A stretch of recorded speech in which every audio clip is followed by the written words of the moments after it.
Hello बच्चों लोग, क्या हाल चाल, कैसे हैं आप सब? All good. पढ़ाई तो कंप्लीट हो गई और रिवीजन चल रहा होगा आपका। मैं आपका coach mentor YK Tripathi from YK Tripathi classes Kolkata.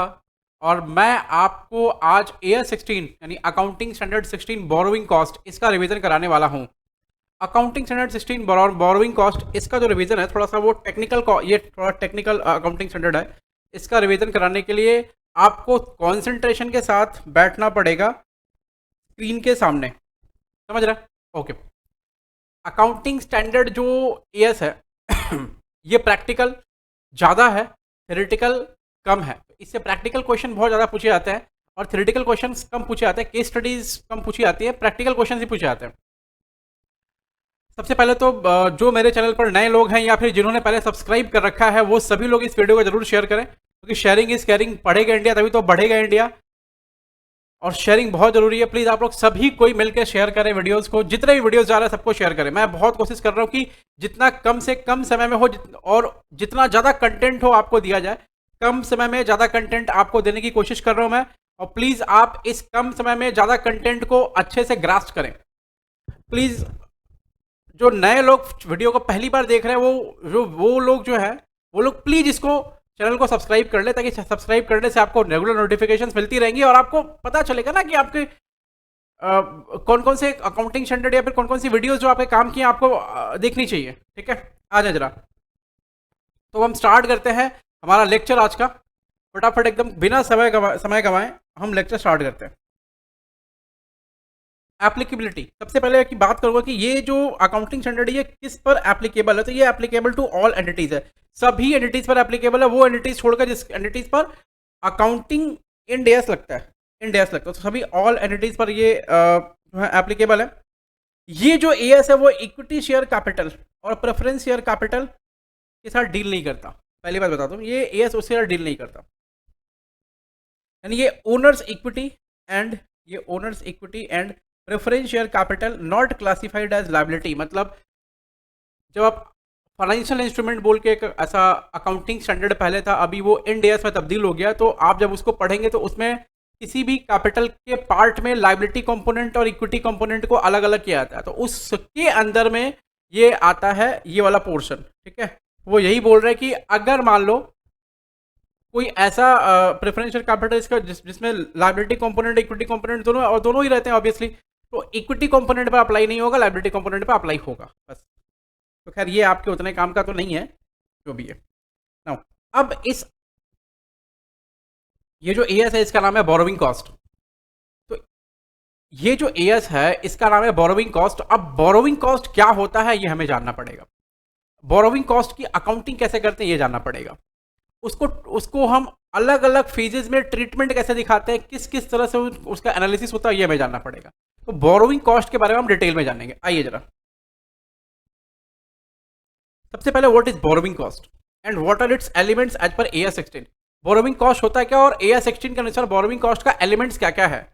Borrowing cost का मतलब है एकदम साफ सुथरे तौर पर हमारा जो इंस्टीट्यूट का मैट है उसके अंदर लिखा हुआ है कि बोरोविंग कॉस्ट का मतलब है interest and other cost incurred by an enterprise in connection with the borrowing of funds. मतलब फंड्स को अरेंज करना है, फंड्स को अरेंज करने के लिए आपको जो कॉस्ट पे करना पड़े, फंड्स को अरेंज करने के लिए आपको जो कॉस्ट पे करना पड़े उसको कहते हैं हम लोग बोरोविंग कॉस्ट।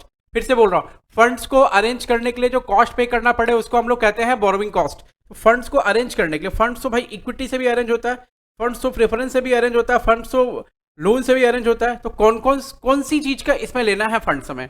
इक्विटी और प्रेफरेंस का फंड नहीं आएगा, ये सिर्फ किसका आएगा? लोन का, क्योंकि इसका नाम ही है क्या? Borrowing cost. समझ के आ गया? तो बोरोविंग कॉस्ट में क्या क्या आएगा? इंटरेस्ट प्लस अदर कोई भी एक्सपेंस होगा वो सब कुछ बोरोविंग कॉस्ट में आएगा। और वो अदर एक्सपेंस क्या होगा? In connection with the borrowing of fund other expense क्या होगा? आ जाना। बोरोविंग कॉस्ट इंक्लूड्स, अब मैं एक एक करके डील करता हूं, मैंने आपके लिए अच्छे से बना रखा है सब कुछ। Interest and commitment charges on borrowing. ठीक है, चाहे शॉर्ट टर्म बोरोविंग हो या फिर लॉन्ग टर्म बोरोविंग हो, इंटरेस्ट एंड कमिटमेंट चार्जेज जो होंगे वो क्या होंगे? वो यहाँ आएंगे। कमिटमेंट चार्जेस का मतलब क्या होता है कि जो चार्ज हमें पे करना है at the time of borrowing. Commitment charge का मतलब है कि जो चार्ज हमें पे करना है at the time of borrowing उसको कमिटमेंट चार्ज बोल दिया। लाइक प्रोसेसिंग फीस हो गई, ठीक है, कोई ब्रोकरेज कमीशन हो गया, ये सब।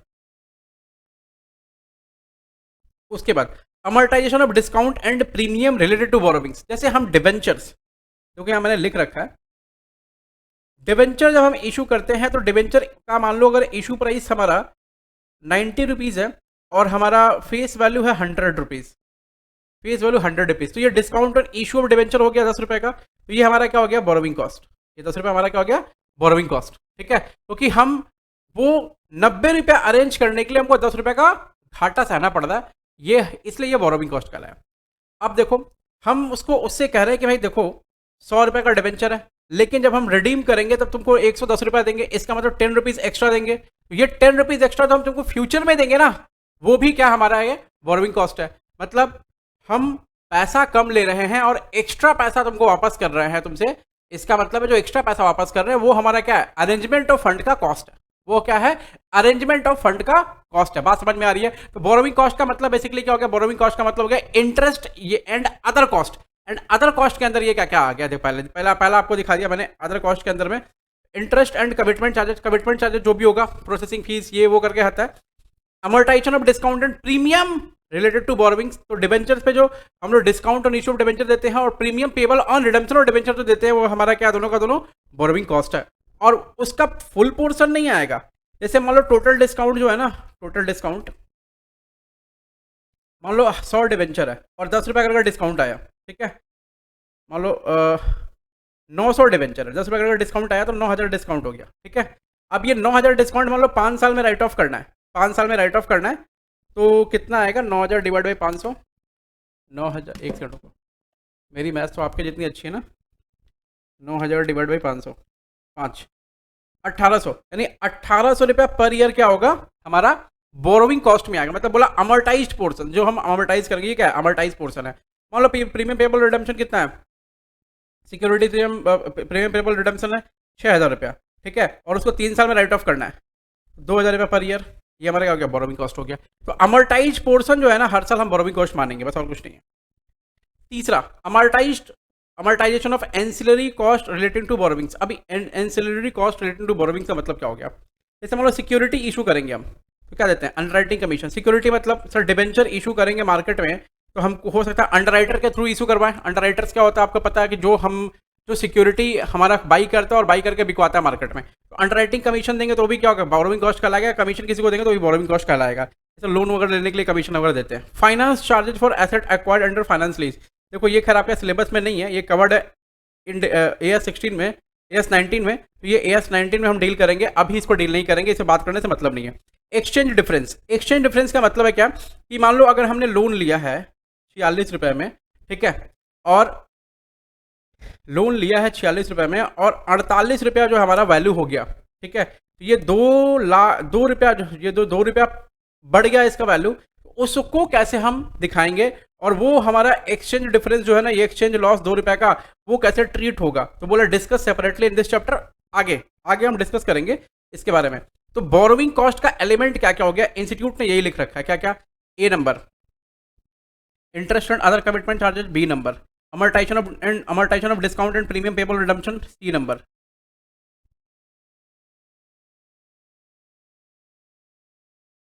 Amortisation of ancillary cost relating to borrowings, D number finance charges for asset acquired under finance lease, E number exchange difference. तो ये बोला 5 जो है ना, ये क्या है, बोरोविंग कॉस्ट के एलिमेंट्स है। तो बोरोविंग कॉस्ट का मतलब interest plus all these 5 charges, ये बोरोविंग कॉस्ट कहलाएंगे। तो बोरोविंग कॉस्ट का मतलब interest plus all these 5 charges, ये बोरोविंग कॉस्ट कहलाएंगे। Now treatment and recognition of borrowing cost, बोला बोरोविंग कॉस्ट को कैसे ट्रीट करेंगे, कैसे रिकॉग्नाइज करेंगे। देखो रिकॉग्नाइज करना कैसे है, कैसे बुक्स में लिखना है, कब लिखना है बुक्स में। बोल रहा है बोरोविंग कॉस्ट क्या है, देखो 2 तरह से होते हैं। पहला, borrowing cost incurred on acquisition, construction and production of qualifying asset should be capitalised. बोल रहा है कि बोरोविंग कॉस्ट मतलब, देखो बोरोविंग कॉस्ट का मतलब क्या होगा, इंटरेस्ट का खर्चा बेसिकली। तो आपको आज तक पता है, आपको अच्छे से पता है कि इंटरेस्ट का जो खर्चा होता है आप कहाँ दिखाते हैं, अब तो PL में दिखाते हैं। इंटरेस्ट का खर्चा जो होता है आप कहाँ दिखाते हैं, PL में दिखाते हैं, ये आपको अच्छे से पता है ना। इंटरेस्ट का खर्चा PL में दिखाने के अलावा हम कहाँ दिखाएंगे, ये AS 16 बताता है। फिर से बोल रहा हूँ, इंटरेस्ट का खर्चा PL में दिखाने के अलावा हम और कहाँ दिखाएंगे, ये AS16 बताता है, ठीक है। तो इंटरेस्ट का खर्चा पीएल में ही दिखता है, लेकिन कुछ कुछ केसेस में इंटरेस्ट का खर्चा पीएल में नहीं देता, दिखता है cost of asset. Cost of asset में ऐड किया जाता है इंटरेस्ट का खर्चा और बोला जाता है कि टोटल कॉस्ट है एसेट का, ये टोटल कॉस्ट है एसेट का। ये है, ये क्या है, ये हमारा है बोरोविंग कॉस्ट का यूनिक चीज, और ये हमारा AS16 यही बताएगा, यही पढ़ाएगा हमें। तो कह रहा है AS16 की बोरोविंग कॉस्ट जो है उसका ट्रीटमेंट क्या होगा। बोला borrowing cost incurred for acquisition construction and production. Acquisition construction and production मतलब ACP। अगर ACP के लिए यूज हुआ है, acquisition construction and production ACP के लिए यूज हो, बोरोविंग कॉस्ट मतलब इंटरेस्ट का खर्चा हमारा, यानी बोरोड फंड, मतलब बोरोड फंड, बोरोड फंड को हम यूज कर रहे हैं किसके लिए, ACP के लिए। इंटरेस्ट, एक्विजिशन, कंस्ट्रक्शन और production of what, qualifying asset.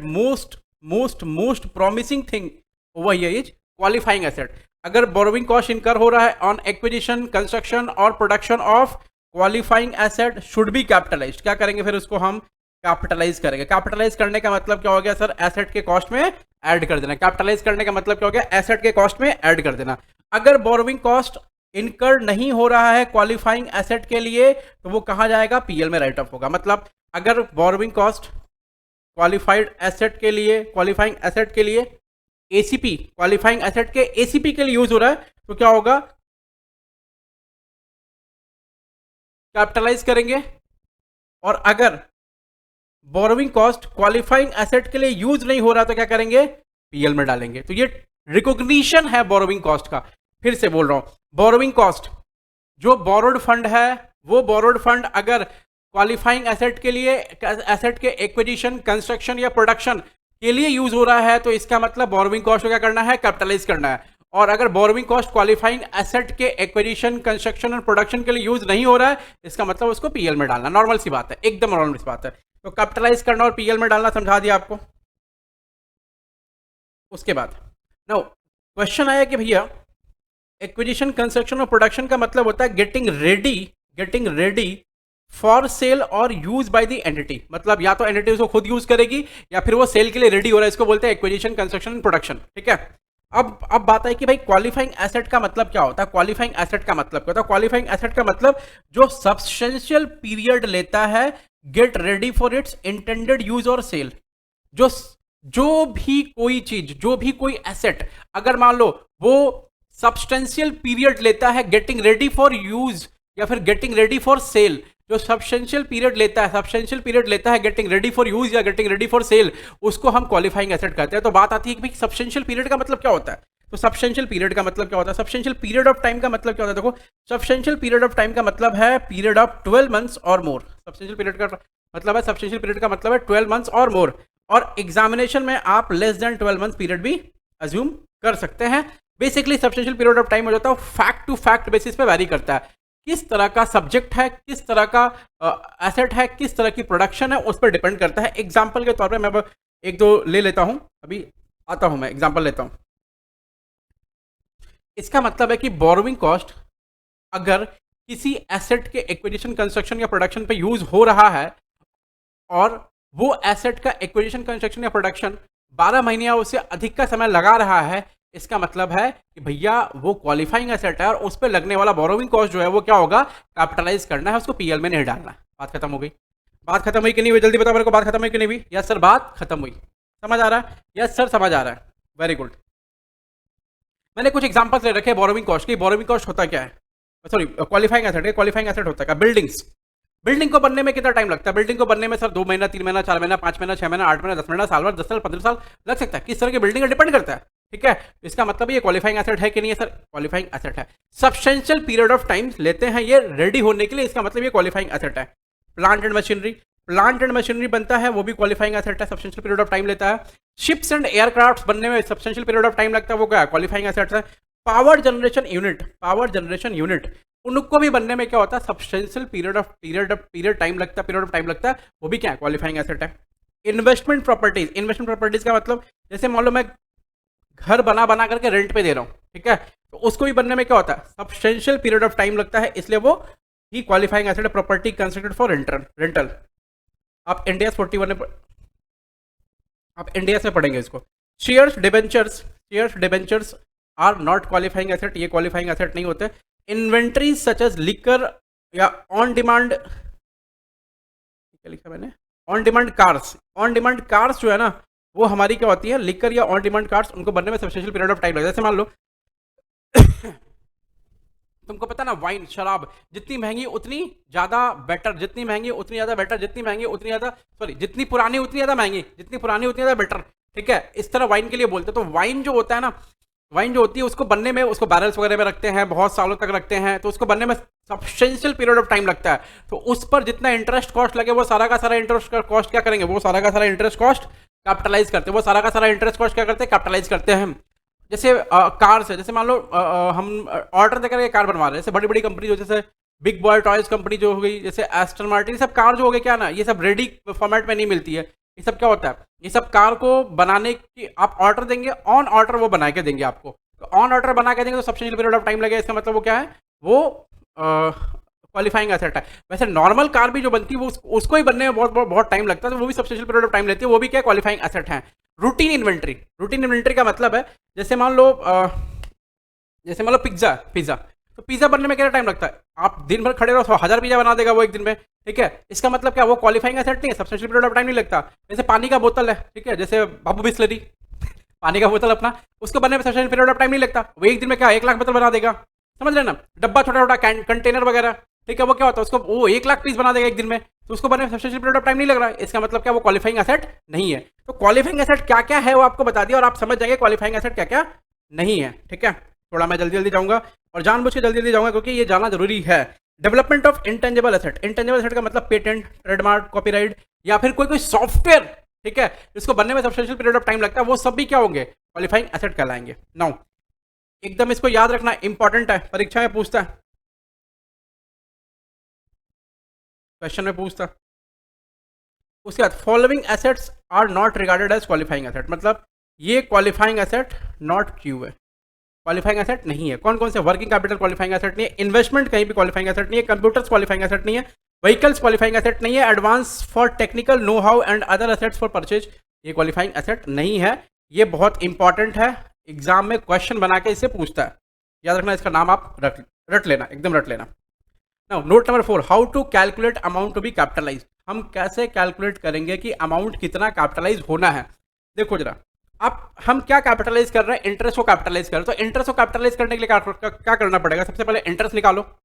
Interest को कैपिटलाइज करने के लिए क्या करना पड़ेगा, सबसे पहले तो भैया इंटरेस्ट निकाल दो तुम। तो इंटरेस्ट निकालो, तो इंटरेस्ट कितना निकालना है, कैसे निकालना है, उस पर बात आती है। आए जरा, बोरोविंग कॉस्ट कितना कैपिटलाइज करना है, इस पर बात आती है। तो पहले expenditure incurred on borrowing cost, sorry expenditure incurred on qualifying asset, आपने क्वालिफाइंग एसेट को बनाने में कितना खर्चा किया है और उस खर्चे का कितना पार्ट लोन से आया है, उस पर आपको इंटरेस्ट निकालना है। मतलब एक्सपेंडिचर कितना किया आपने क्वालिफाइंग एसेट को बनाने का, उस जैसे मान लो 100 लाख का एक्सपेंडिचर किया है और आपने 150 लाख का लोन ले रखा है, तो सारा का सारा लोन का पैसा आप यहीं लगाया है, सीधी सी बात है। तो 100 लाख पे क्या निकलेगा आपका, 100 लाख पे निकलेगा आपको आपका बोरोविंग कॉस्ट का अमाउंट कैलकुलेट होगा, ठीक है। जैसे मान लो आपने 100 लाख का लोन लिया और आपने 150 लाख खर्चा किया, ठीक है, तो 100 लाख पे आपका इंटरेस्ट निकलेगा, 100 लाख पे। अगर मान लो आपने 600 लाख का लोन लिया और आपने 500 लाख खर्चा किया, ठीक है, तो 600 लाख पे नहीं निकलेगा इंटरेस्ट, कितने पे निकलेगा, 500 लाख पे इंटरेस्ट निकलेगा। तो एक्सपेंडिचर जितना इनकर करते हैं बेसिकली उस पे निकलता है लेकिन अगर लोन का अमाउंट ज़्यादा है और एक्सपेंडिचर कम है, लोन का अमाउंट ज़्यादा है एक्सपेंडिचर कम है, तो एक्सपेंडिचर पर निकलेगा, ठीक है। और अगर मान लो लोन का अमाउंट कम है एक्सपेंडिचर ज़्यादा है, तो लोन के अमाउंट पे निकलेगा। मतलब जितना लोन का अमाउंट, बेसिकली आपको बस याद रखना, ये याद रखना कि लोन अमाउंट का जितना क्यूए पर खर्च हुआ, क्यूए पर खर्च, लोन अमाउंट का जितना क्यूए पर खर्च हुआ वही सिर्फ आएगा यहां पर, और कुछ भी नहीं आएगा, ठीक है। नेक्स्ट आते हैं हम लोग। ये प्रॉब्लम में आपको दिया हुआ रहेगा, उसके बाद आप करेंगे रेट ऑफ कैपिटलाइजेशन यूज करेंगे। रेट ऑफ कैपिटलाइजेशन का मतलब है इंटरेस्ट रेट। अब इंटरेस्ट रेट जो निकलेगा वो क्या निकलेगा, देखो ना, दो तरह की बोरोविंग होती है, एक होती है स्पेसिफिक बोरोविंग, एक होती है जनरल बोरोविंग। तो दोनों तरह के बोरोविंग पर रेट जो है ना अलग अलग तरीके से निकाला था, वो बाद में सीखेंगे। उसके बाद पीरियड ऑफ कैपिटलाइजेशन मतलब expenditure into rate into time factor, expenditure into rate into time factor, बचपन वाला चीज आ गया, expenditure into rate into time factor, expenditure into rate into time factor. और टाइम फैक्टर का मतलब क्या हो गया कि कब कैपिटलाइजेशन शुरू करना पड़ेगा, कब सस्पेंशन होगा और कब सेसेशन होगा, कब कैपिटलाइजेशन खत्म करना पड़ेगा। मतलब कैपिटलाइजेशन का मतलब क्या हो गया, कॉस्ट में जोड़ना, कॉस्ट में ऐड करना। कैपिटलाइजेशन का मतलब हो गया कॉस्ट में ऐड करना, कैपिटलाइजेशन का मतलब हो गया कॉस्ट में ऐड करना। तो expenditure on incurred on qualifying asset into rate of capitalization into period of capitalization, ये करेंगे हम। और ये सब आपको दिया हुआ रहेगा, जो मैं बता रहा हूँ वो सब आपको एग्जाम में दिया हुआ रहेगा, परीक्षा में दिया हुआ रहेगा या फिर प्रॉब्लम में दिया रहेगा।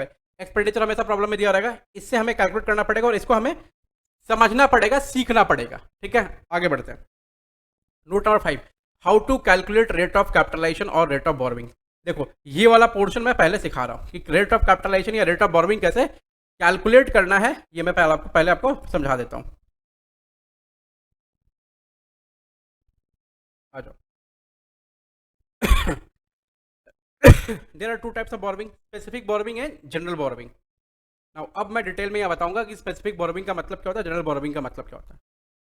देखना, पहले स्पेसिफिक बोरोविंग। स्पेसिफिक बोरोविंग का मतलब क्या है, देखो बता रहा है, when an enterprise specifically borrows for a particular asset called specific borrowing. मतलब अगर मान लो आपको दिया हुआ एसेट पी और आपने एसेट पी को बनाने के लिए, आपने एसेट पी को बनाने के लिए ही क्या किया है, लोन लिया है। आपने एसेट पी को मैन्युफैक्चर करने के लिए ही लोन लिया है। इसका मतलब वो लोन क्या है हमारा, वो हमारा स्पेसिफिक बोरोविंग है। वो क्या है हमारा, वो हमारा स्पेसिफिक बोरोविंग है। मतलब अगर आपने किसी पर्टिकुलर एसेट के लिए कोई पर्टिकुलर लोन लिया है तो वो मेरा स्पेसिफिक बोरोविंग है। बस सिंपल सी बात है। अगर फिर से बोल रहा हूं, अगर कभी स्पेसिफिक कोई पर्टिकुलर एसेट के लिए लोन लिया हो तो हमारा क्या है, स्पेसिफिक बोरोविंग है। इसका मतलब है कि अगर मान लो बोरोविंग का amount is directly related to qualifying asset, इसका मतलब हमारा वो क्या है, स्पेसिफिक बोरोविंग है। अगर बोरोविंग का amount is directly related to qualifying asset तो हमारा वो क्या है, स्पेसिफिक बोरोविंग है। अगर बोरोविंग का amount is directly related to qualifying asset, इसका मतलब क्या है, वो हमारा स्पेसिफिक बोरोविंग है। अब स्पेसिफिक बोरोविंग का रेट कैसे निकालते हैं। स्पेसिफिक बोरोविंग का रेट निकालने के लिए करना पड़ेगा, बोरोविंग कॉस्ट लेना है। बोरोविंग कॉस्ट का मतलब क्या हो गया, वो इंटरेस्ट प्लस अदर चार्जेस जितने चार्जेस हमने वहां पर ऐड कर रखे हैं, माइनस करना पड़ेगा income from borrowed funds not used. अच्छा, इसको मैंने कहीं लिखा है कि नहीं लिखा है, मेरे को याद नहीं है, लेकिन समझो जैसे मान लो 100 लाख की बोरोविंग की है, ठीक है, और हमने ना स्टार्ट नहीं किया अभी तक प्रोडक्शन, तो जो पैसा आइडल पड़ा हुआ था उस पैसे को हमने कहीं इन्वेस्ट कर दिया, वहां से कोई इनकम आ गई, भाई उस इनकम को लेस करना पड़ेगा, सीधी सी बात है, वो इनकम आप लेस करेंगे, ठीक है, सीधी सी बात है। तो borrowing cost minus income from borrowed funds not utilised, ये आपका नेट बोरोविंग कॉस्ट आ जाएगा। उसके बाद बोरोड फंड को उससे डिवाइड करेंगे, इनटू 100 करेंगे, आपका स्पेसिफिक बोरोविंग का रेट आ जाएगा, बस और कुछ नहीं। उसके बाद जनरल बोरोविंग। जनरल बोरोविंग क्या होती है, बोला कि व्हेन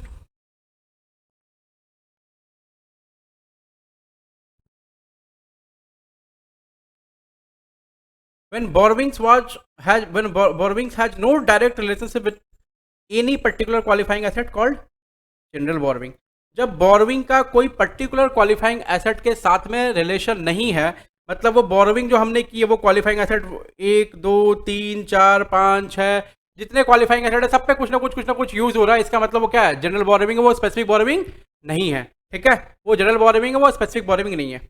अब जनरल बोरोविंग का रेट कैसे निकल आता है वो आपको सीखना है, क्योंकि स्पेसिफिक बोरोविंग का रेट आपने सीख लिया। जनरल बोरोविंग के रेट के लिए देखो कहानी थोड़ा डिफरेंट है, ये थोड़ा टफ पोर्सन और इंपॉर्टेंट पोर्सन है, दोनों इंपॉर्टेंट है लेकिन ये थोड़ा टफ है। देखना, for this purpose we need to compute weighted average borrowing rate और कैपिटलाइजेशन रेट। हम यहाँ पर वेटेड एवरेज बोरोविंग रेट निकालते हैं, जिसको हम WABR या WACR बोलते हैं, ठीक है। इसमें क्या लेते हैं, ऊपर में एक्चुअल बोरोविंग कॉस्ट, जितना बोरोविंग कॉस्ट लगा है, मतलब जितना हमारा इंटरेस्ट का खर्चा है हमने इनकर किया है, वो divide by effective borrowed fund, उसको इफेक्टिव बोरोड फंड से मल्टीप्लाई करते हैं इनटू 100। अब ये हमारा जो है एक्चुअल बोरोइंग कॉस्ट, उसका मतलब क्या हो गया, देखो क्या लिखा है, computed for the months money has been used, computed for the months money has been used, जितने महीने के लिए मनी यूज हो रहा है उस पर जितना इंटरेस्ट निकला हुआ है वो, ठीक है। नीचे में computed for the months money has been used, मतलब वो पैसा जितने महीने के लिए यूज हो रहा उतने महीने का वेटेड एवरेज पैसे का वैल्यू भी निकालना पड़ेगा। जैसे मान लो, अगर मान लो 12 लाख रुपए का क्या है हमने ले रखा है लोन, ठीक है, और 10% है उसका ब्याज, और हमने उसको सिर्फ 8 मंथ यूज किया, 8 मंथ यूज किया, तो ऊपर में जो रेट आएगा ना वो कैसे आएगा, देखो जरा, 12 इंटू 10% इंटू 8/12, ये समझ आ गया। उसके बाद 12 इंटू 8/12 यहाँ भी लिखेंगे, मतलब जितने जितने पीरियड का हमारा इंटरेस्ट उतने ही पीरियड का फंड भी होना चाहिए। इसका मतलब कितना आएगा ये, 12 into 10% divide by 12 into 10% divide by 12 into 8, 0.8 आ रहा है, divided by 12 divide by 12 into 8 आ रहा है। इसका मतलब हमारा रेट कितने आ गया, 10% का आ गया। ऐसा आप बोलेंगे भैया आपको ये तो रेट ये रेट ऐसा बराबर आ गया, नहीं नहीं, ये रेट बराबर नहीं आया अभी आप देखना बराबर नहीं आएगा। इफेक्टिव बोरोड फंड का मतलब क्या होता है, बोलता है हायर ऑफ लेना है, इफेक्टिव एक्सपेंसेस इनकर्ड, जितना एक्सपेंस इनकर किए हैं इफेक्टिवली। इफेक्टिव वर्ड का मतलब है कि उसको मंथ से मल्टीप्लाई करो जितने मंथ्स के लिए यूज हुआ है, ठीक है, बस। इफेक्टिव बोरोड अमाउंट मतलब लोन का अमाउंट या फिर एक्सपेंस का amount whichever is higher, वो लेना है बोरोड फंड में। मतलब होगा क्या बेसिकली, ऊपर क्या लेना है, जनरल बोरोविंग, मतलब इन जनरल हमने बोरोविंग के लिए जितना फंड लिया हुआ है, स्पेसिफिक बोरोविंग नहीं है, किसी पर्टिकुलर एसेट के लिए नहीं है, इन जनरल जितना बोरोविंग हमने कर रखा है बहुत सारे एसेट्स के लिए, वो सारा का सारा क्या लेंगे, लोन का अमाउंट लेंगे, उसको हम मंथ्स में जितना मंथ यूज किए करंट ईयर में उस मंथ में डालेंगे, ठीक है। इफेक्टिवली निकालेंगे कि इफेक्टिव बोरोविंग का अमाउंट कितना आ रहा, फिर इफेक्टिव बोरोविंग का खर्चा निकालेंगे। उन दोनों में जो हायर होगा वो क्या होगा, इफेक्टिव बोरोविंग फंड्स, ठीक है, बोरोड फंड वो लेंगे। उसके बाद में ऊपर में क्या लेंगे, एक्चुअल इंटरेस्ट जो हमारा बोरोड फंड पे लगा होगा मैंने एक एग्जांपल लिया और इस एग्जांपल से मैंने बहुत बारीकी से समझाने की कोशिश करी है। मैं अभी इस एग्जांपल को डिस्कस करूंगा तब जाके आपको और अच्छे से समझ में आएगा, और एक ही एग्जांपल से मैं बता रहा हूं आपको पूरी तरह समझ में आ जाएगा। देखो जरा एग्जांपल पहले पढ़ता हूं। एक्स लिमिटेड ने 6 लाख रुपए का लोन लिया 15% फॉर प्लांट ए बी, यानी ये प्लांट ए बी के लिए लोन लिया, एंड इनकर्ड 5 लाख रुपया, 6 लाख का लोन लिया 5 लाख इनकर किया, तो कितने पर निकलेगा ब्याज, 5 लाख पर निकलेगा, जो ब्याज को कैपिटलाइज होना है, ठीक है, 15% का। तो ये पर्टिकुलर एसेट के लिए लोन लिया, इसका मतलब ये पर्टिकुलर एसेट का जो लोन है ना वो क्या होगा, ये स्पेसिफिक बोरोविंग। कौन सी बोरोविंग है, स्पेसिफिक बोरोविंग है, ठीक है। It further took following non specific borrowing. अच्छा यहाँ मैंने लिख दिया नॉन स्पेसिफिक बोरोविंग, वो एग्जाम में लिखे चाहे नहीं लिखे, ये वो एग्जाम में लिख दिया कि इट टुक फर्दर फंड्स। ऐसा क्या क्या लिया, 10% टर्म लोन 1/6/21 को लिया 18 लाख रुपए का, 12% डिवेंचर इशू किया 15/8/21 को 20 लाख रुपए का, ठीक है। ऐसा तो टोटल कितने का पैसा ले लिया उन्होंने, 28 लाख रुपए ले लिया, ऐसा 28 लाख रुपए ले लिया, कब कब, 1/6/21 और 15/8/21 को। एक्सपेंडिचर का क्या इनकर किया, प्लांट क्यू 12 लाख रुपया, कंस्ट्रक्शन स्टार्टेड ऑन 1/5/21, बोला 1/5/21 को कंस्ट्रक्शन स्टार्ट हुआ, जो फंड लिया उसका कंस्ट्रक्शन कब स्टार्ट हुआ, 1/5/21 को। प्लांट आर 8 लाख रुपए का, उसका कंस्ट्रक्शन स्टार्ट हुआ 1/7/21 को। प्लांट जेड 7 लाख रुपए का, उसका कंस्ट्रक्शन स्टार्ट हुआ 1/9/21 को, ठीक है।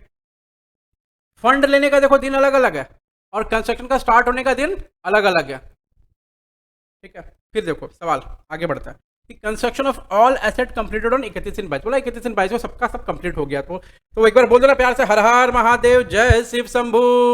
चलो फिर बोल रहा है interest on FD from deposit of unutilised fund 20,000 रुपया। बोल रहा है कि interest of deposit on unutilised fund है 20,000 रुपये का, भाई इंटरेस्ट ऑन एफडी भी हो गया। अच्छा compute amount to be capitalised and transfer to PL, बोल रहा amount to be capitalised and transfer to PL कितना होगा वो बता दीजिए हमको। सिंपल सा आपको एक चीज समझ में आ रहा है कि भैया हमें किस साल का इंटरेस्ट निकालना है, 31/3/22 का, और हमें क्या निकालना है कि भैया इंटरेस्ट कितना एसेट के कॉस्ट में जोड़ा जाएगा और कितना इंटरेस्ट जो है वो पीएल में ट्रांसफर किया जाएगा, ये बता दो मेरे को। सिंपल सी बात है। अब बात समझ में आ गई आपको? देखो, पहला काम, calculation of specific borrowing rate. Specific borrowing कितनी है हमारी? 6 लाख रुपए की, और 6 लाख रुपए का हमारा क्या है? बोरोड फंड है। 15% का ब्याज है, तो 15% का ब्याज निकालने के हिसाब से 15% का हमारा स्पेसिफिक बोरोविंग रेट है। एकदम सिंपल है, ये सिंपल ही निकलता है। Calculation of general borrowing rate. अब जनरल बोरोविंग रेट मतलब क्या दिक्कत? अब यहां आपको अपना ध्यान लगाना पड़ेगा। सबसे पहले देखो, आपने कब बोरो किया? 18 लाख रुपया। आपने 18 लाख रुपया बोरो किया है, 1/6/21 को बोरो किया। अब 31/3/22 और 1/6/21 में कितने मंथ हैं? देखो, जून है ना, जून जुलाई अगस्त सितंबर अक्टूबर नवंबर दिसंबर जनवरी फरवरी मार्च, 10 मंथ्स हो गए। इसका मतलब है कि 18 लाख रुपए का टर्म लोन जो है ना, आपने 10 मंथ्स के लिए बोरो किया। 18 लाख रुपए का टर्म लोन जो है आपने 10 मंथ्स के लिए बोरो किया, ठीक है, यूज किया है इस साल 10 मंथ्स के लिए। तो 18 लाख इंटू 10% इंटू 10/12, ये हमारा एक्चुअल इंटरेस्ट कॉस्ट हो गया। एक्चुअल इंटरेस्ट कॉस्ट हो गया, प्लस 20 लाख रुपए आपने बोरो किया, प्लस 20 लाख रुपए आपने बोरो किया है कब? 15/8/21 को। तो 15/8/21 को 20 लाख बोरो किया, इसका मतलब 6 और 7 2 महीने तक घटा दो तो 8 महीना हो गया, और फिर आधा 7.5 महीने के लिए बोरो किया आपने। तो 20 लाख इंटू 12% इंटू 7.5, इसका मतलब ये हमारा टोटल क्या निकला? इंटरेस्ट निकला। ये हमारा टोटल क्या निकला? ये पूरा का पूरा क्या निकला? इंटरेस्ट निकला हमारा, एकदम अच्छे से। नीचे में क्या दिखाएंगे आप? 18 लाख इंटू 10/12, 18 लाख इंटू 10/12। अब ये 18 लाख इंटू 10/12 क्यों किया? क्योंकि 18 लाख रुपया हमारा कहाँ है? ये रहा। 18 लाख हमने जो बोरो किया था टर्म लोन का, वो उसको करंट ईयर में कितने महीने यूज किया? सिर्फ 10 महीने। तो 10 महीने का हम क्या करेंगे? इसको निकाल, वेटेड पीरियड बोलते हैं इसको। ये वेटेड फंड का बैलेंस निकाला हुआ, वेटेड फंड निकाला हुआ, इफेक्टिव फंड निकाला हुआ। इफेक्टिवली कितना यूज हुआ? लिया था 12 महीने के, लेकिन 10 महीने के लिए यूज हुआ। 10 महीने में कितना पैसा यूज हुआ ये दिखा रहा आपको, ठीक है। ऊपर हमने 10/12 लिया, नीचे भी 10/12 लिया, करेक्ट है। 20 लाख रुपए 7.5 महीने यूज हुआ, नहीं 7.5 महीने का ब्याज और 7.5 महीने का फंड भी लेना है। 7.5 महीने का ब्याज और 7.5 महीने का फंड भी लेना है। 7.5 महीने का ब्याज और 7.5 महीने का फंड भी लेना है बेटा।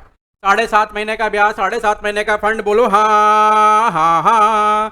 7.5 महीने का ब्याज, 7.5 महीने का फंड, बोलो हाँ। सर ऊपर में जितना लेना है, ऊपर में जितना लेना है मंथ इंटरेस्ट का, नीचे में उतना लेना है मंथ फंड के लिए भी। ऊपर में जितना लेना है मंथ इंटरेस्ट के लिए, नीचे में लेना है मंथ फंड के लिए भी। इसका मतलब है तभी जाकर निकलेगा effective borrowing cost. Effective borrowing cost. अब इन सब को मल्टीप्लाई किया, अब इन सब को मल्टीप्लाई करके जोड़ करके, मल्टीप्लाई करके जोड़ करके इंटू 100 किया, तो टोटल कितना आया? 10.91%। ये हमारा क्या हो गया? 10.91% is the general borrowing rate. तो हमने स्पेसिफिक बोरोविंग रेट वहां निकाला और हम जनरल बोरोविंग रेट यहां निकाल रहे हैं। मैं थोड़ा टाइम ले रहा हूं, जानबूझ के ले रहा हूं, ठीक है। रिवीजन लेक्चर है, फिर भी मैं टाइम ले रहा हूं, जानबूझ के ले रहा हूं, क्योंकि आपको समझ में आएगा तभी जाके मेरी जो मेहनत है वो सफल होगी, अदरवाइज मेरी मेहनत सफल नहीं होगी। बस इतना याद रखना। जनरल बोरोविंग रेट आ गया sir. Borrowing cost to be capitalise for 31/3/22 अब कितना होगा? देखो जरा, कुछ प्रेजेंटेशन इस तरह से दिखाना बेटा। प्रेजेंटेशन यहां लिखना है स्पेसिफिक बोरोविंग, यहां लिखना है जनरल बोरोविंग, और यहां लिखना है पर्टिकुलर्स। आपका मन हुआ तो लिख लेना, नहीं मन हुआ तो कोई दिक्कत नहीं है। पहला, प्लांट ए बी के लिए आपने कितना लिया था? 6 लाख रुपया, लेकिन यूज कितना किया? खर्चा कितना किया आपने? एक्सपेंस कितना किया? एक्सपेंस किया सिर्फ 5 लाख रुपया। तो 5 लाख पे 15% कितना होगा? 75,000। ये स्पेसिफिक बोरोविंग का रेट है। आपने आपका स्पेसिफिक बोरोविंग टोटल कितना आ रहा है? 75,000 रुपया, बस। उसके बाद प्लांट क्यू के लिए आपने लिया था, प्लांट क्यू आर और जेड, इसके लिए लिया था आपने 12 लाख, 18 लाख और 20 लाख। लेकिन आपने कितना कितना कितने किसमें यूज किया आपको नहीं पता, लेकिन खर्चा कितना हुआ है प्लांट क्यू का? 12 लाख रुपया प्लांट क्यू का खर्चा हुआ है। और प्लांट क्यू बनना कब स्टार्ट हुआ? 1/5/21 को। तो 1/5/21 याद रखना, 1/5/21, ये 1/5/21 का डेट है। मैं 1/5/21 ये डेट याद रखना, 1/5/21। 1/5/21 के लिए मैंने यहां पर मंथ मल्टीप्लाई किए हैं। 1/5/21 से बनना स्टार्ट हुआ और कब खत्म हुआ? कब खत्म हुआ? 31/3/22 को। तो यहाँ पर जो कैपिटलाइजेशन हो रहा है ना 1/5/21 से लेकर के 31/3/22 तक का कैपिटलाइजेशन हुआ है। 1/5/21 से लेकर के 31/3/22 तक का कैपिटलाइजेशन हुआ है बेटा। और एक सेकंड रुकना जरा।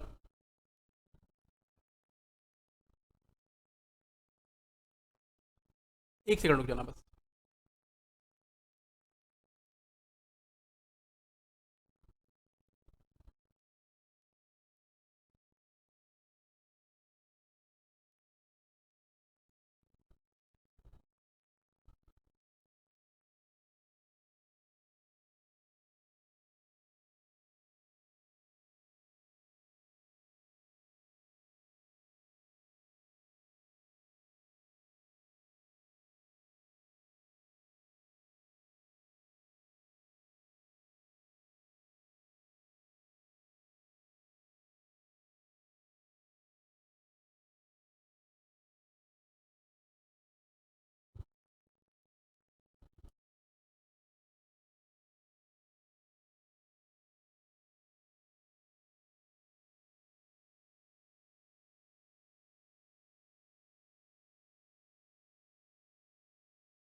एक पाँच इक्कीस से लेकर 31/3/22 तक, 1/5/21 से लेकर 31/3/22 तक का हमने लिया है पीरियड इसमें, ठीक है।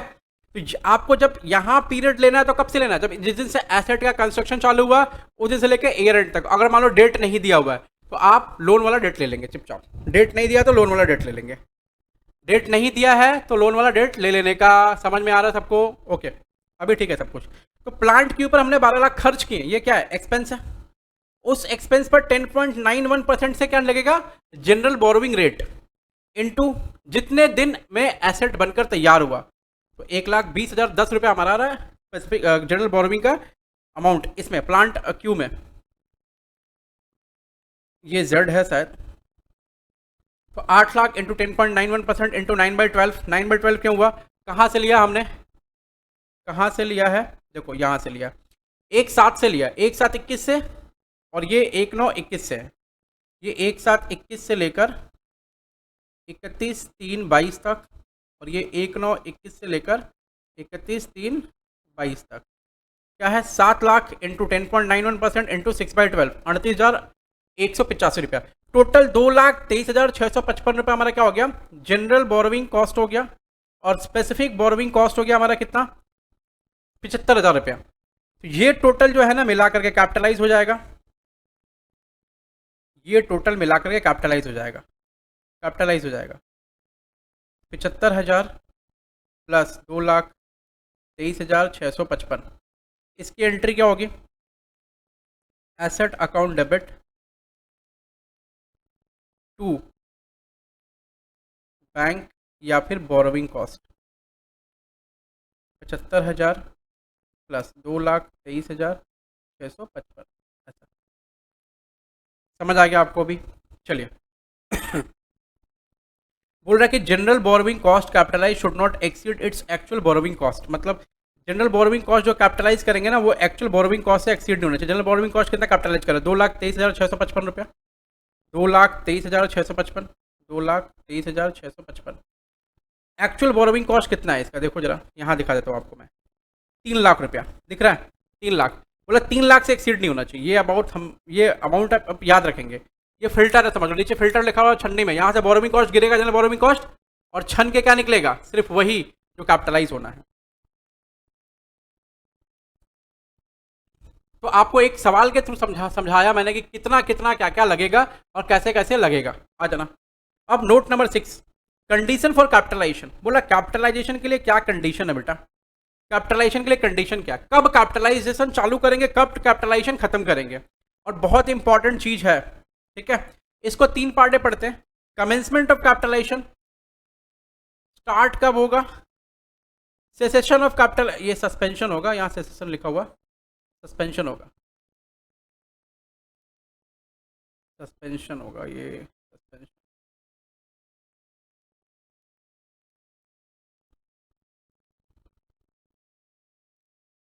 Suspension of capitalisation and cessation of capitalisation मतलब कब रुकेगा और कब एंड होगा, इतना पढ़ना बस आपको। आ जाना फटाफट फटाफट, अभी मैं आपके साथ स्टार्ट करता हूँ। सबसे पहले कमेंसमेंट ऑफ कैपिटलाइजेशन। कैपिटलाइजेशन कब कमेंस होगा? Capitalisation of borrowing cost should commence when all the following conditions are satisfied. बोला जितने सारे कंडीशन नीचे में दिए हुए हैं वो सेटिस्फाई हो जाएंगे तो कैपिटलाइजेशन आप चालू कर देना। ठीक है, कब क्या क्या है?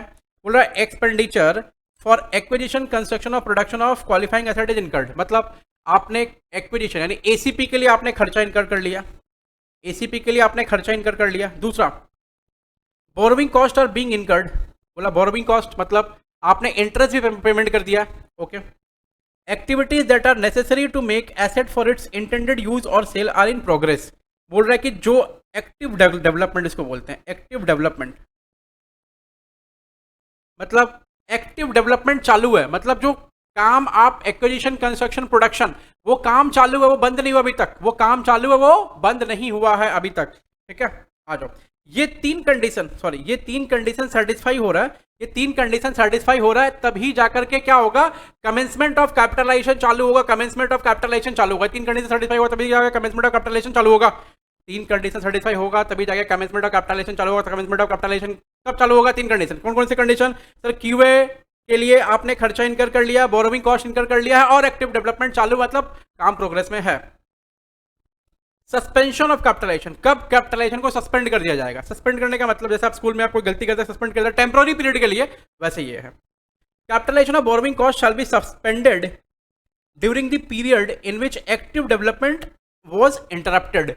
बोल रहा कि प्रोग्रेस जब इंटरप्ट हो जाएगा, काम जब थोड़ा दिन के लिए रुक जाएगा तो उसका मतलब क्या है, वहां पर वो सस्पेंड कर दिया जाएगा बोरोइंग कॉस्ट। मतलब उतने महीने का बोरोइंग कॉस्ट नहीं होगा, मतलब एक महीना, 2 महीना, 3 महीना, मतलब जनवरी से लेकर के जून तक चला, प्रोग्रेस चल रहा है, काम चल रहा है, काम चल रहा है। ठीक है, और एक महीना लेबर स्ट्राइक कर दिया, पूरा कोई काम नहीं हुआ, तो उस पीरियड के लिए सस्पेंड हो जाएगा बोरोइंग कॉस्ट। मतलब उस एक महीने का बोरोइंग कॉस्ट क्या होगा? पीएल में जाएगा, इधर कैपिटलाइजेशन नहीं होगा।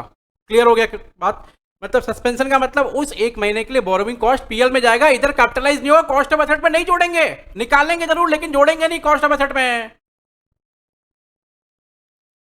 देखो मैंने लिखा borrowing cost incurred during this period is transfer to PL. ओ भाई, मैंने तो पहले ही बताया आपको। Yes, if suspension is of temporary nature such as admin work और देन कैपिटलाइजेशन विल कंटिन्यू। जैसे मान लो बारिश हो गई, बहुत भयंकर बारिश हो गई, सब जगह जल जमाव हो गया, काम बंद है, तो अभी बारिश पर मेरा कोई बस चलता है क्या? नहीं। अरे ईश्वर में बस चलेगा क्या? नहीं चलेगा। ईश्वर तो कुछ भी कर सकते हैं, बोलो हर हर महादेव, जय शिव शंभू।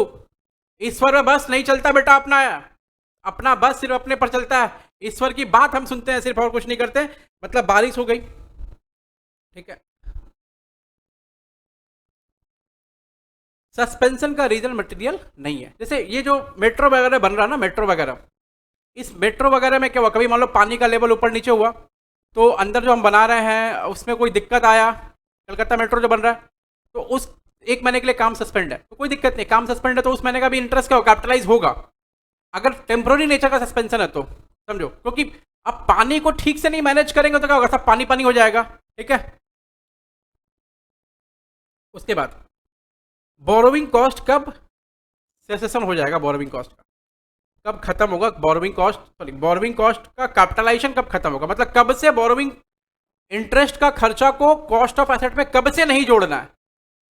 पहले तो जोड़ना कब से है वो बताया आपको, फिर बीच में सस्पेंड कब होगा वो बताया मैंने आपको, फिर कब ऐसा वक्त आएगा जब से आप हमेशा हर वक्त उस लोन का पैसा को पीएल में ही डालेंगे, उस कॉस्ट ऑफ एसेट में नहीं जोड़ेंगे। आप बताओ ना कब, एकदम सिंपल सा कॉमन लॉजिक है। और आप बताओ फटाफट क्या होगा, वो कौन सा पीरियड होगा, वो कौन सा दिन होगा, आपको पता अच्छे से। एसेट बनकर तैयार हो गया, बिकने के लिए तैयार हो गया, भैया एक्विजिशन कंस्ट्रक्शन या एक्विजिशन कंस्ट्रक्शन या फिर प्रोडक्शन हो ही नहीं रहा है, एक्टिविटी प्रोग्रेस में नहीं है, बंद है, एक्टिविटी खत्म हो गई वो एक्टिविटी, तो इसका मतलब उसका इंटरेस्ट कहां जाएगा, पीएल में जाएगा, कॉस्ट ऑफ एसेट में जुड़ेगा नहीं, कैपिटलाइजेशन नहीं होगा।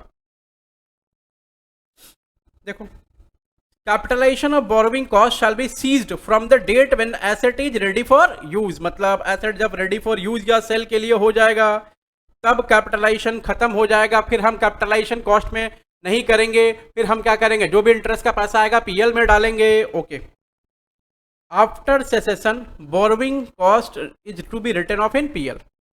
बढ़िया बात है।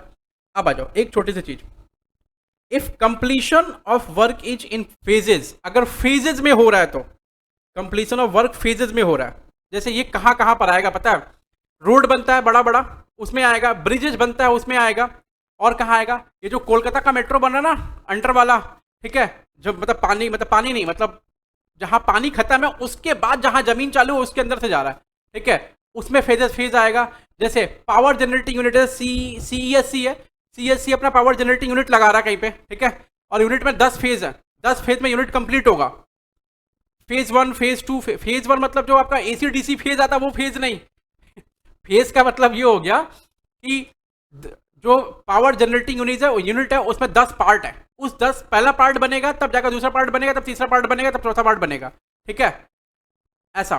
तो अगर मान लो कि सारे के सारे फेज क्या है, डिपेंडेंट है, डिपेंडेंट मतलब पहला बनेगा तभी जाकर दूसरा बन पाएगा, अदरवाइज नहीं बन पाएगा। मतलब एक फेज अपने आप में कंप्लीट रेडी फॉर यूज नहीं बन सकता, सब के सब एक साथ रेडी फॉर यूज बनेंगे तभी जाकर होगा। उस केस में अगर डिपेंडेंट फेजेस है तो क्या होगा, कैपिटलाइजेशन सीज हो जाएगा after completion of all phases. तब कैपिटलाइजेशन कब खत्म होगा, जब सारा फेज कंप्लीट होगा तब कैपिटलाइजेशन खत्म होगा, ठीक है। अगर इंडिपेंडेंट फेज है, मतलब phase 1 phase 2 phase 3 phase 4 phase 5, phase 1 complete हुआ, फेज 1 रेडी फॉर यूज है, फेज 1 को यूज करते रहो, ठीक है। अगर इंडिपेंडेंट है तो कैपिटलाइजेशन सीज होगा after completion of single phase, मतलब जैसे जिस फेज का कंप्लीशन हो गया उस फेज का सीज हो जाएगा, और जो फेज बचेगा capitalisation of other phases shall continue, other phases का कैपिटलाइजेशन कंटिन्यू रहेगा। तो आपको ये भी समझा दिया मैंने। आ जाओ, तो ये बड़ी चीज समझ में आ गई आपको कि भैया कैपिटलाइजेशन कब होगा, पीरियड ऑफ कैपिटलाइजेशन कब होगा, कमेंसमेंट कब होगा, सस्पेंशन कब होगा, और सेसेशन कब होगा। देखो ये जो फॉर्मूला हमने लिखा था उस फॉर्मूले का कितना पार्ट बताया मैंने आपको, 1 2 3 पार्ट था, एक पार्ट दिया रहेगा, दोनों पार्ट मैंने आपको समझा दिया, अच्छे से समझा दिया। आगे बढ़ते हैं, अभी हमारा नेक्स्ट नोट नंबर कौन सा है, नेक्स्ट नोट नंबर है नोट नंबर 7, और अब ये खत्म भी होने वाला है। As capitalisation of foreign exchange loss. अब देखो ना, फॉरेन एक्सचेंज लॉस का जो कैपिटलाइजेशन है ना, फॉरेन एक्सचेंज लॉस का जो कैपिटलाइजेशन है वो कब खत्म हो, मतलब कैसे होगा, फॉरेन एक्सचेंज लॉस का जो कैपिटलाइजेशन है वो कैसे होगा। देखो exchange loss on loan taken in foreign currency shall be capitalised as per AS 16 as below. सबसे पहले step 1, calculate actual interest on foreign borrowing. अच्छा ये होता क्या, पहले मैं आपको समझा देता हूँ एक बार। ऐसे मान लो इंडिया में बोरोइंग कर रहे हैं आप, तो आपको ना 10% से मिल रहा है रुपी बोरोइंग, आपको रुपी बोरोइंग कितना परसेंट से मिल रहा है, 10% से मिल रहा है, ठीक है।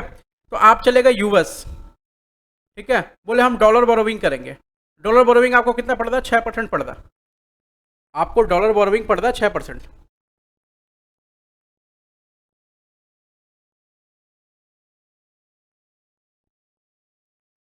एक सेकंड रुकना तो जरा बच्चे लोग।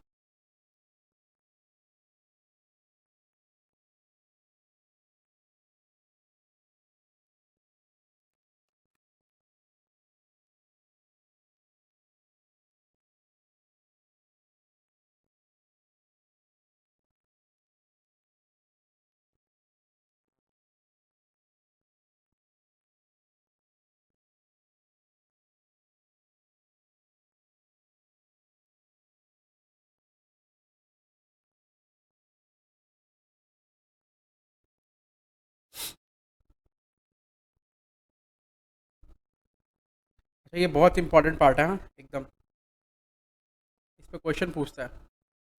सुनो, आपने क्या किया, इंडिया में बोरोइंग करने के लिए रेट लग रहा है 10%, आप चलेगा यूएस में कितना पड़ रहा है 6%, आप बोले हम वहीं से बोरोइंग करेंगे, बोलो बढ़िया बात है कर लो बोरोइंग। लेकिन होता क्या है कि जब बोरोइंग कर लेते तो रेट कुछ और रहता है, और देने के टाइम में या फिर क्लोजिंग के टाइम में रेट कुछ और रहता है, तो उस केस में आपको क्या होता है, इंटरेस्ट का लॉस हो जाता है, ठीक है। तो जो इंटरेस्ट का लॉस बोल रहा हूँ, एक्सचेंज लॉस होता है, तो उस एक्सचेंज लॉस का कितना पार्ट आप कैपिटलाइज करेंगे वो AS 16 आपको बताता है। अब बात आपको समझ में आ गई अच्छे से? ओके, चलो जरा। सबसे पहले आप कैलकुलेट करेंगे एक्चुअल इंटरेस्ट, मतलब actual interest on foreign borrowings. आप actual interest on foreign borrowing कैसे कैलकुलेट करेंगे? Loan amount in foreign currency लेंगे, उसके बाद क्लोजिंग रेट लेंगे इनटू इंटरेस्ट रेट लेंगे, loan amount in foreign currency लेंगे, क्लोजिंग रेट लेंगे और इंटरेस्ट रेट लेंगे। इसको करने से क्या आ जाएगा? Actual interest on foreign borrowings आ जाएगा। उसके बाद कॉस्ट ऑफ लोकल बोरोविंग निकालेंगे आप।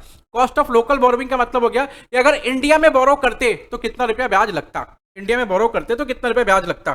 Calculate interest of foreign loan in Indian rupee, मतलब फॉरेन करेंसी का अमाउंट लेंगे लोन का इनटू एक्चुअल रेट, लोन को चेंज करेंगे हम, ठीक है, इंडियन करेंसी में, into interest rate Indian currency का, यानी इंडियन इंटरेस्ट रेट लेंगे आप। मतलब पहले निकालना आपको फॉरेन का एक्चुअल इंटरेस्ट, फिर निकालना अगर वही लोन इंडियन करेंसी में लेते तो कितना होता। तो loan amount in foreign currency into actual rate of borrowing, sorry actual rate of dollar जिस दिन का दिया रहेगा, मैं अभी सवाल कराऊंगा छोटा सा उसके ऊपर में, इनटू इंडियन इंटरेस्ट का रेट, इंडियन इंटरेस्ट का रेट लेंगे तो निकल जाएगा कॉस्ट ऑफ लोकल बोरोविंग। फिर आएगा एक्सचेंज लॉस। एक्सचेंज लॉस कितना होगा? Loan amount into closing rate. देखो ना, आपने सीख रखा है ना कि जो करंट लायबिलिटी होती है वो किस पे आता है? क्लोजिंग रेट पे लिखते हैं हम लोग। लोन अमाउंट इन closing rate into loan amount इन एक्चुअल रेट, मतलब इस पे लिया था और बैलेंस शीट में इस पे लिखना पड़ रहा है, तो एक्सचेंज लॉस निकल जाएगा आपको। एक्सचेंज लॉस निकाल लिया। अब देखो जरा कितने का एक्सचेंज लॉस कैपिटलाइज होगा? Cost of local borrowing minus actual interest. मतलब अगर इंडिया में तुमने इंटरेस्ट लोन लिया होता तो इंटरेस्ट लगता है मान लो 10,000 रुपया, ठीक है, लेकिन तुमने फॉरेन में इंटरेस्ट लोन लिया है तो आपका एक्चुअल इंटरेस्ट लग रहा है मान लो 7,000 रुपया, ठीक है। तो तुमने सेविंग कितने की करी? 3,000 रुपये की। ये सेविंग हो गया। बेसिकली इसको क्या बोलते हैं हम लोग? सेविंग्स। और ये कौन सी सेविंग्स है? Notional savings. नोशनल सेविंग्स, ठीक है। तुमने 3,000 रुपये बचा लिया और एक्सचेंज लॉस तुम्हारा कितना हो रहा है? 2,000 रुपये का। तो बोला कि ठीक है तुमने 3,000 रुपये तक बचाया ना, उसमें से तुमको 2 का नुकसान हो गया तो हाँ ठीक है 2 का नुकसान हो गया, कोई दिक्कत नहीं, तुम 2,000 रुपये तक क्या कर लो? कैपिटलाइज कर लो। मतलब इन दोनों में जो लोअर होगा वो क्या कर लो? कैपिटलाइज कर लो। मैं इस पर एक सवाल कराता हूँ पहले आपको, उसके बाद ही कुछ होगा। अब एक पहले सवाल कराता हूँ, आ जाओ देखना। पहला, US डॉलर लोन $15,000 आपने लिया, $15,000 का लोन लिया, ठीक है।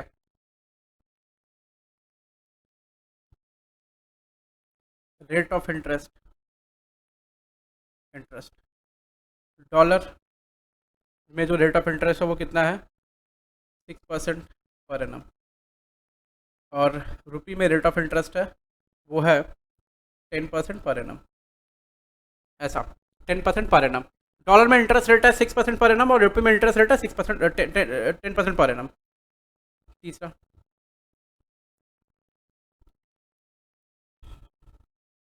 रेट्स क्या है? Rates of exchange, exchange rate क्या है? एक्सचेंज रेट देखो, एक्चुअल रेट है 70 रुपया, क्लोजिंग रेट है 75 रुपया, 80 कर लो इसको, आजकल तो बहुत ही चल रहा, 80, ठीक है, ऐसा 80 रुपीज़। अप्लाई पैरा, मतलब ये जो है ना interest paid at the end of year, compute exchange loss to be capitalise, to be capitalise. कितने का एक्सचेंज लॉस कैपिटलाइज होगा? ये हमारा सवाल है। सोल्यूशन देखो अभी इसका। सबसे पहले सोल्यूशन, सोल्यूशन में देखना, सबसे पहले क्या निकालेंगे हम? सबसे पहले निकालेंगे interest, actual interest in foreign currency, ठीक है, actual interest in foreign currency loan, वो कितना निकलेगा? हमने फॉर्मूला क्या हमने बनाया है? फॉर्मूला बनाया है loan amount into actual rate into Indian into interest rate, closing rate into interest rate, ठीक है। तो फॉरेन का इंटरेस्ट रेट कितना लगा आपको? सबसे पहले एक्चुअल इंटरेस्ट कितना लगा? हमारा अमाउंट कितना लोन का? $15,000। तो $15,000 इंटू क्लोजिंग रेट कितना है हमारा? यहाँ क्लोजिंग रेट लेना आपको। क्लोजिंग रेट कितना है? क्लोजिंग रेट है 80 इंटू इंटरेस्ट रेट वहाँ कितना है? वहाँ का इंटरेस्ट रेट है 6%। वहाँ का इंटरेस्ट रेट है 6%। वहाँ का इंटरेस्ट रेट लेना 6%। अब ये कितना आ रहा है पहले देख लो।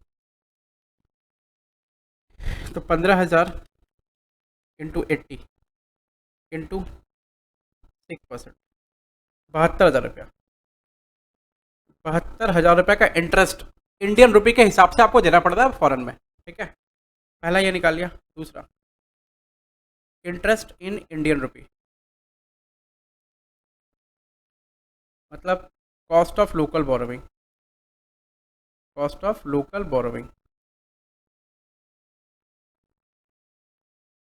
Cost of local borrowing. अगर मान लो 15,000 तुमको डॉलर बाई करना है ना, ठीक है, तो तुमको इंडिया में अगर बाई करना पड़ता तो तुम कितना रुपया देते? देखो, $15,000 को किस रेट से मल्टीप्लाई करना पड़ेगा? एक्चुअल रेट जो कितना है 70। मतलब यही $15,000 अगर तुम इंडिया में बोरो करते तो कितना करते? तो 15,000 इंटू 70 कितना हुआ? 10,50,000 रुपया इंटू इंडिया का इंटरेस्ट रेट लगा रहा हूँ मैं। देखो यहाँ पर किसका इंटरेस्ट रेट लगाया था? यहाँ पर लगाया था US डॉलर का। यहाँ किसका लगा रहा हूँ? इंडिया का इंटरेस्ट रेट। ठीक है, कितना आ रहा है? इंटू 7%, 73,500 रुपया। 73,500 रुपया। ठीक है, ऐसा। तीसरा, एक्सचेंज लॉस कितना हुआ तुमको? एक्सचेंज लॉस, एक्सचेंज लॉस कितना हुआ? Loan eight closing rate, loan eight actual rate. Closing rate कितना है? क्लोजिंग रेट है 15,000 इंटू 80, 12,00,000 रुपया। और 15,000 इंटू 70 में बाई किया था तुमने, मतलब लोन लिया था। 15,000 इंटू 70, 10,50,000 रुपया। ये सब किस पे निकल रहा है? ये सब निकल रहा है रुपये में। ठीक है, तो कितना बचा? इसको एक बार अमाउंट गलत लिखा क्या मैंने? देखो थोड़ा सवाल बना रहा हूँ इसलिए टाइम लग रहा है, नहीं तो मैं तो बताता हूँ, ऐसे बता देता। माइनस 1,50,000 रुपया। 1,50,000 का एक्सचेंज लॉस हो गया। 1,50,000 का ये क्या है? एक्सचेंज लॉस है। अब तुमको कैपिटलाइजेशन करने के लिए क्या मिलेगा? देखो जरा, कितना अमाउंट कैपिटलाइज होगा? Amount capitalisation of exchange loss, of exchange loss. ये ना सवाल पढ़ के चला जाना, तो इसी सवाल को जब बढ़िया से प्रैक्टिस करके 2-3 बार चला जाना। एक्सचेंज लॉस कितना कैपिटलाइज होगा? देखो जरा, पहला कॉस्ट ऑफ लोकल बोरोविंग। ठीक है, दूसरा एक्सचेंज लॉस, कॉस्ट ऑफ, कौन है अंदर आइए, कॉस्ट ऑफ लोकल बोरोविंग।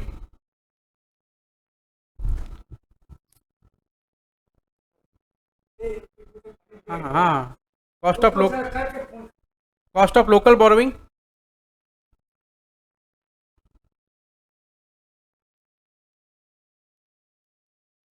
देखो ऊपर हमने क्या सिखा रखा है आपको? Cost of local borrowing minus actual interest. मतलब अगर हम इंडियन रुपये में लोन लेते तो कितना ब्याज लगता, और डॉलर में लोन लेंगे तो कितना ब्याज लगेगा।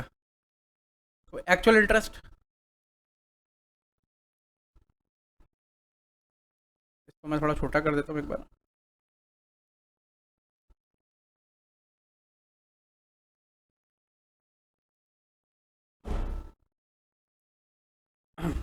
देखो जरा अभी, कॉस्ट ऑफ लोकल बोरोविंग कितनी लग रही थी आपकी? 73,500। और एक्चुअल इंटरेस्ट आपने कितना दिया? 72,000 रुपया। मतलब आपने सेविंग्स कितनी ही करी? 1,500 रुपये की। ये रुपया है 1,500 रुपया। और एक्सचेंज लॉस कितना का हुआ आपको? 1,50,000 रुपये का। 1,50,000। तो इन दोनों में जो लोअर है वही लेंगे। इन दोनों में लोअर कितना है? 1,500 रुपया। और ये 1,500 रुपया क्या होगा? कैपिटलाइज होगा। कैपिटलाइज होगा मतलब कॉस्ट ऑफ एसेट, यानी लोन के अंदर में cost of asset, cost of asset में 1,500 रुपया क्या हो जाएगा? ऐड हो जाएगा।